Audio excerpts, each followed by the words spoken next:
इकडं लई मोठा वाडा आहे आमचा. अहो ते काल त्याला तुम्हीच मेसेज केला ना पुस्तकाचं दुकान आहे म्हणून. म्हणलं आमच्या उभ्या पिढीनं या डोळ्यांनी जी पुस्तकं वाचली, अनुभवली, जगली ती समधी तुमच्या पुढे ठेवावी म्हणून आलो इथवर यष्टीचा खर्च करून. आता हे बघा, पुस्तक लिहिणारा प्रत्येक लेखक म्हणजे पुस्तकच जणू. या हिशोबाने जर बघितलं तर महाराष्ट्राला लई मोठं पुस्तकाचं ग्रंथालयच म्हणता येईल. त्यातली मोजकी 4-5 पुस्तकं घेऊन आलोया. पुढच्या बारीला येऊ तेव्हा घेऊन येऊ की अजून.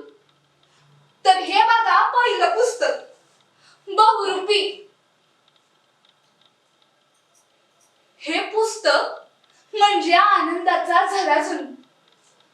म्हणजे बघा, आपल्याला कसं माहित असतं बहुरूपी हा खरा नव, पण तेवढ्या या पुरतं का होईना आपण त्याच्यावर विश्वास ठेवतो. तो पोस्टमन, पोलीस काय काय म्हणून येतो. अशा महाराष्ट्रातल्या माणसांची ओळख हे पुस्तक आपल्याला करून देतं. गटणे म्हणू नका, हरितात्या म्हणू नका, ही समधी माणसं वाचता वाचता आपल्या शेजारी उभीच आहेत जणू असं वाटायला लागतं. असं हे बहुरूपी नावाचं पुस्तक ज्यानं वाचलं त्याला लई भारी वाटतं या बघा. आता या दुसऱ्या पुस्तकाचं नाव पार्टनर.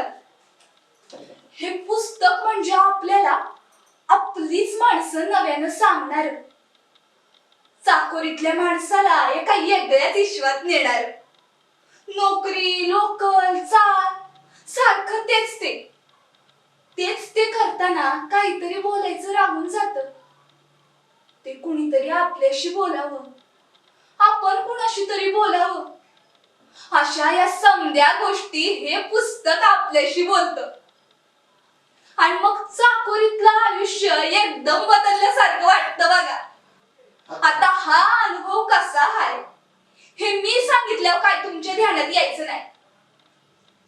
ऊस स्वतः खाल्ल्याशिवाय का गोडवा कळतो त्याचा. आता ह्या पुढलं पुस्तक बघा, माणदेशी माणूस. हे पुस्तक म्हणजे आपल्याला अस्सल मातीतल्या माणसांची गाठ घालून देतं, त्यांच्या गोष्टी सांगतं.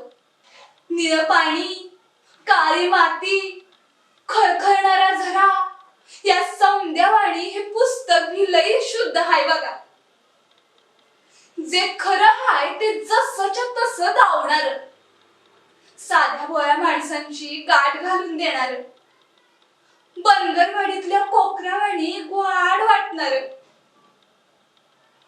आता अशी अस्सल माणसं काय तुमच्या नशिबात आज पोतूर आली नसती, पण हे पुस्तक वाचल्यावर तुम्ही प्रत्येक माणसात ते शोधायला लागाल.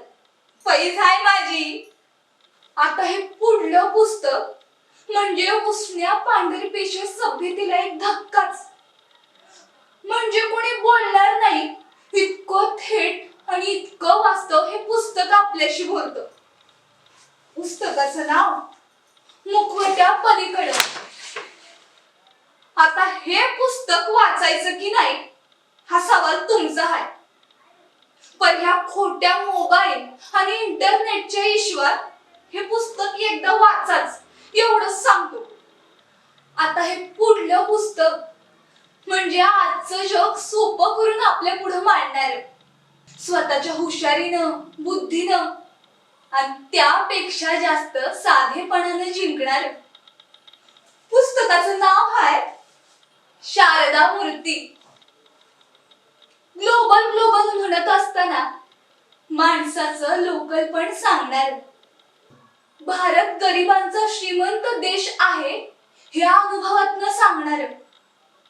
आपल्याच देशातल्या माणसाकडे बघण्याची एक नवी दृष्टी देणार.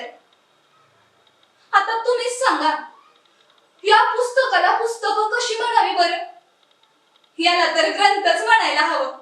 ज्ञान आणि शहाणपण देणाऱ्या पुस्तकांना पुस्तकं कशी म्हणावी? तरी असो वा नसो, ही पुस्तक रूपी मंडळी आपल्या आयुष्यात यायलाच पाहिजे. आपल्याला शहाण